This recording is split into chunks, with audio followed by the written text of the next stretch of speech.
Hi, this is Jim Starkweather, the publisher of Kitmaker Network, and welcome to another Monday mail call. Yes, it's only been a week, I know. I got stuff and I can't wait another week. So just want to get it out there, make it available, not have a backup, not backlog myself with stuff.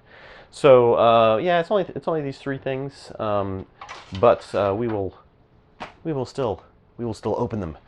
Hope you guys have had a good week since I saw you last. Um, Again, I still feel like I'm playing catch up, but some good stuff's been happening, so we're happy with that. We got from our friends at Action Press a new book called Landscapes of War.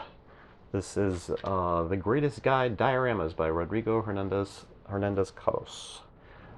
Full color, 190 pages or so. Looks like it has some great tutorials on dioramas, and I will definitely be doing a turning the page on that. But take a look for that if you're interested when it comes out. And we will push on with the next box. This one is from Mr. Chen somewhere in China, but I don't know other than that from whence it comes. It would be bad someday if I'm opening one of these and there was like something awful. Don't send me something awful. Don't give anybody any ideas. Yeah, right. All right. Well, we have an upside down box of what is this? Oh my goodness, it's big. It is large. Oh, it's a Meng kit. Yay! The Meng U.S. main battle tank M1A2 Abrams Tusk 1 Tusk 2. So I assume that's a one or the other 2-in-1 kit. Box got a little bit indented here, but otherwise it looks pretty good. This is a 1/35th scale kit. Obviously a very tall box. As you can see, it's big. I believe I just saw a Facebook post where somebody got one of these, they got multiple ones of them. And you know who you are. But taking a quick look in there, yeah, it's not quite all the way filled up, but it is definitely filled up with lots of nice plastic. So we'll definitely be taking a look at that one as well. It's been a while since we've gotten a new Meng kit, so we're happy to our friends there at Meng who decided to send us this one. And interesting invoice in a plastic sleeve wrapper. So yes, that's a new one. All right. And what else did we get? We got this box here, which go ahead and quickly open.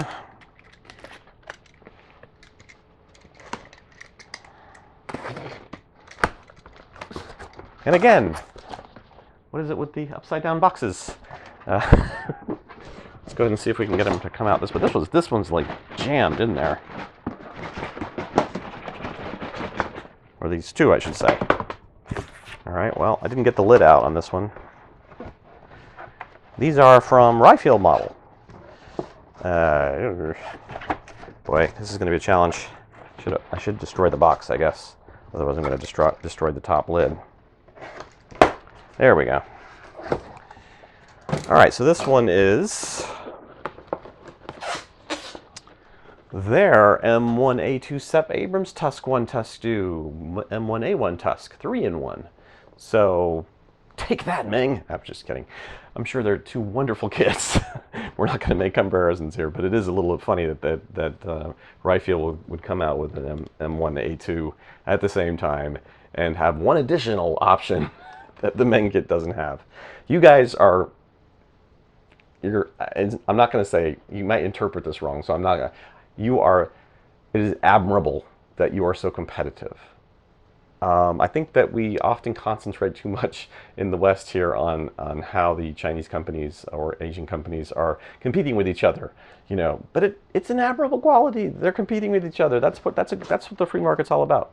So yeah, this one obviously is a new mold or a new tool kit for them. Because most of their kits prior to now have been the Tiger release, and they do have a new Tiger. This one is the Tiger 1 Group Farman, April 1945 northern Germany, and I'm sure it's based off their prior Tiger release. But since this is a late model Tiger, it's going to have the differences, and we are going to pass this over to. Yes, Adam, you are going to get this one because you requested it. So we'll get Adam Mann's. I'm not going to say expert opinion, but very well-informed opinion. I don't know if you'd want to be called an expert. Sometimes when people call experts, then of course you get the whole, but you're an expert. You're supposed to know everything. No, he's a very well-informed person with lots of resources on dragon and tiger kits and so forth. So he did our review for the Ryefield with full interior. And so if you haven't caught that on our site, I believe it's posted up now. It's a written as well as some video review portions. So take a look for that. And I'm not doing a good job of looking at the camera. Looking at my phone, looking at camera, looking at phone, looking at, yeah. So that's pretty much it for the unboxing portion. Well, there were some things I was going to discuss, and now I'm trying to remember what the heck they were. Basically, yeah, I want to do, not as well as talking about samples. Rick Cooper was just over delivering a video for a book review, and he mentioned somebody had put up something about that it's nice to see models built and not, it was a comment by one of our older members, but nice to see models that are actually being built rather than just being the boxes open. Yeah, well, we're actually doing more build reviews these days than we did in the past, so I think that's slightly unfair criticism. But no, I do want to make it clear, though, that the reason I do these mail call videos, and partly the reason I do the unboxing, cracking the box videos, is to quickly show people, hopefully quickly, show people the what's inside the box and give them an impression in terms of just photos and so forth of that, and then pass it over to someone who's going to do a full build review. I don't think I could do a full build reviews on all the kits I get in. Even Terry Ashley, in his goodness, which he was, or was, is, slash, whatever, however you want to look at it, very good at doing comparison reviews and very good at doing critical reviews. He cannot quite keep up with all of the kits released onto the market. So yeah, I think that wouldn't be fair criticism of his site either, to say that, wow, there's not very many reviews here anymore, why can't you do all the reviews of all the kits released? It's like, that's not going to happen. Yeah, that was something I just wanted to plug, that yeah, if you are interested in doing build reviews, then we've got spreadsheets with kits listed on them, and you can be more than happy to request a kit. And I think you guys know how that works, so I won't maybe go through it all over again. But if you are interested in how it works, we've got links on our homepage talking about where the sample sheets are and so forth. So otherwise, I just wanted to quickly get these new kits out there and on the list. And I'm not sure.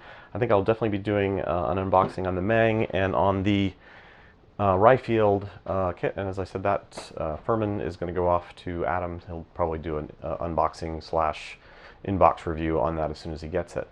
Other than that, I guess we're probably about done. I did see an interesting post on YouTube today. And this is okay. So if you're here for the scale modeling only stuff, then you could just bye. But I did want to post something for some of the other YouTube community guys, because I was actually saw on Facebook today, Gary Bottoms posted a map that he's doing for I guess a fictional book that he's interested in writing. Something I'm sure Game of Thrones has inspired a lot of people to maybe come up with their own stories of kingdoms and swords and dragons and so forth.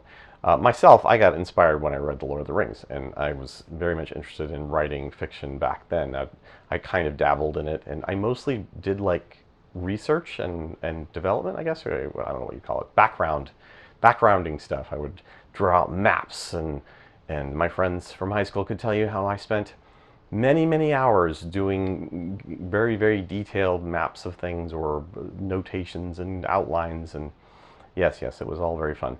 But book never got written. It was actually going to be a series of books, not just one book.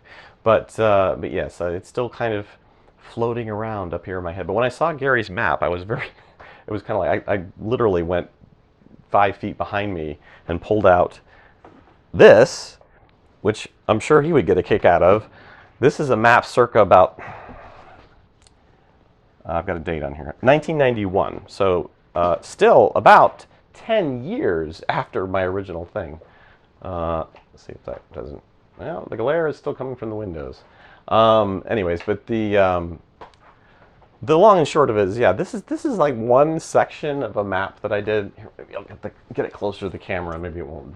Yeah, one section of a map that I did for like 1/10 of the world that my story was taking place in. This map represents about 1/10 of the, maybe 1/8 of the total world, and I actually had other